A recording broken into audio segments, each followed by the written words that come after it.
I remember the old school when they did James Toney, Randy Couture. Oh yeah. And you're like, and Randy Couture's like, well, I'm not going to stand with you. And Randy Couture's like, you can't wrestle at all. Randy ankle picked him. Yeah. Which is like embarrassing. He just dropped down and grabbed his ankle, like, sit your ass down. Yeah, dude. He didn't even let him have a shot. That was fun to watch. Randy was actually nice to him. He could have tortured him. He could have like proven a point and just stayed on him and punched him in the face as long as he wanted to. But that's why I liked Khabib, because Khabib just did that to the top guys that could wrestle. Yeah. Guys that could wrestle were like, it was like watching someone fight a shark and get brought into the water. And you were like, he's just got you. Yeah, I mean, that's what Poirier said about him. They just couldn't believe he was doing that to him. I mean, can you imagine that?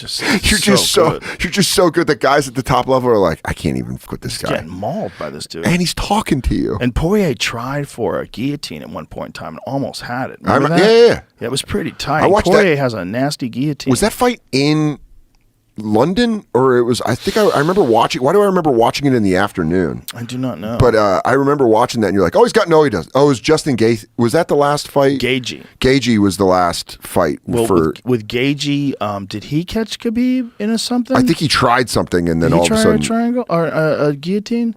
Was it Gaethje? Am I remembering it wrong? I thought it was Dustin Poirier. Almost had a guillotine. You probably know more than I do. I just remember I get him confused though too. Being high at Helium in Philadelphia during the day, and they're like, "We'll put the fight on here," and I was like, "That'd be awesome." I'll walk over from the hotel. The story was that he actually likes Gaethje. Poirier. So it was Poirier. It was Poirier. Yeah, it was Poirier. Yeah. So here it is. He gets him in a guillotine. This is pretty fucking tight, dude. It's pretty tight. And it would have been much better if he had that right knee engaged. See how Khabib just steps over that right knee? Yeah. He just alleviated a lot of pressure there. But there's still a tremendous amount of pressure on his neck. Yeah. But the key thing here is Dustin tried to scramble and re-engage, but he never got that right knee in play. Khabib kept that right knee from being in play every time. See how he pushed it down and gets sideways? Yeah. That alleviates the pressure from the hips. So now the hips aren't squeezing down on your lower back anymore, which accentuates the pressure on the neck. And now he's out. Yeah. Now he's out. It was the whole key to that. If he was in full guard there. Look at how scary it is. Then all of a sudden he's on his back and he's just like, shit. Yep. Well, that's the problem with pulling guard for a guillotine. Right here, right, and then he just switches over, and now he's just gone on his back. Yeah, and you're just like, also Dustin needs to take a break here because he just exerted an insane amount of energy trying to close the deal.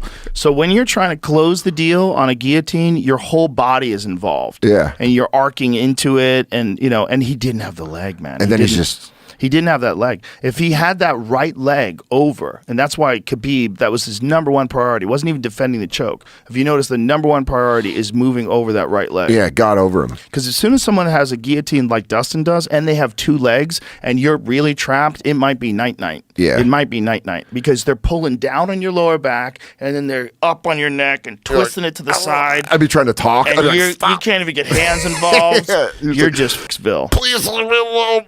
That was what I was saying last night, where you get choked and it changes your voice, and you go like, "How can you be so serious?" But that's just how fucking good Khabib was, Yeah. man. He's so good. And It's almost a tragedy that he never wants to fight again. Because he doesn't, right? It was like the promise he made his dad. It's beautiful. It's made his mother. He was going to have one more fight, and that was going to be it. And it's beautiful. Like, that's a great way to go out. And now he's just a badass coach. Yep. And he'll be one of the greatest coaches of all time. And he'll go out as, without a doubt, one of the greatest to ever do it. Yeah. One of the greatest pound to ever for pound. If not the best ever, he's definitely in the argument.